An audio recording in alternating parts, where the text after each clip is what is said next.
আসন্ন পবিত্র ঈদ উল ফিতর ২০২৫ উপলক্ষে যাত্রীদের নিরাপদ যাতায়াত নিশ্চিন্ত করার লক্ষ্যে মতবিনিময় সভা অনুষ্ঠিত।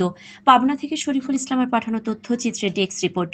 আসন্ন পবিত্র ঈদ উল ফিতর ২০২৫ উপলক্ষে ১৯শে মার্চ দুপুর ১২টায় বেড়া উপজেলা নির্বাহী অফিসার মোহাম্মদ মুর্শিদুল ইসলামের সভাপতিত্বে পাবনার কাজিরহাট ঘাটের সুষ্ঠু ব্যবস্থাপনা ও আসন্ন পবিত্র ঈদ উল ফিতর উপলক্ষে নারীর টানে ঘরে ফেরা যাত্রীদের নিরাপদ যাতায়াত নিশ্চিন্ত করার লক্ষ্যে মতবিনিময় সভা অনুষ্ঠিত হয়।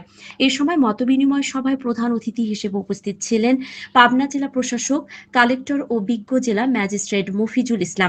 এছাড়াও মতবিনিময় সভায় আরও উপস্থিত ছিলেন অতিরিক্ত পুলিশ সুপার মোহাম্মদ মশিউর রহমান মণ্ডল, সুজানগর আমিনপুর সার্কেল রবিউল ইসলাম, সাথিয়া বেড়া সার্কেল আবুল কালাম আজাদ, নগরবাড়ি কাজিরহাট নৌ বন্দর কর্মকর্তা আব্দুল ওয়াকিল, কোস্টগার্ডের অফিসার, বিআইডব্লিউটিএ ও বিআইডব্লিউটিসির অফিসার সহ স্পিডবোট মালিক ও লঞ্চ পরিচালনাকারী একাধিক সদস্য সহ কাজিরহাট ঘাট এলাকার গণ্যমান্য ব্যক্তিবর্গরা।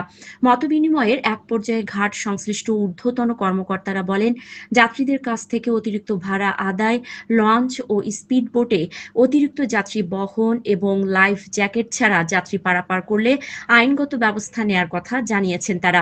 এছাড়াও বিভিন্ন অপ্রীতিকর পরিস্থিতি মোকাবেলা ও যানজট নিরসনে ট্রাফিক পুলিশ, নৌ পুলিশ সহ আইন শৃঙ্খলা বাহিনীকে নিজ নিজ দায়িত্ব পালন সহ সজাগ থাকার নির্দেশ দেন পুলিশ প্রশাসনের ঊর্ধ্বতন কর্মকর্তারা।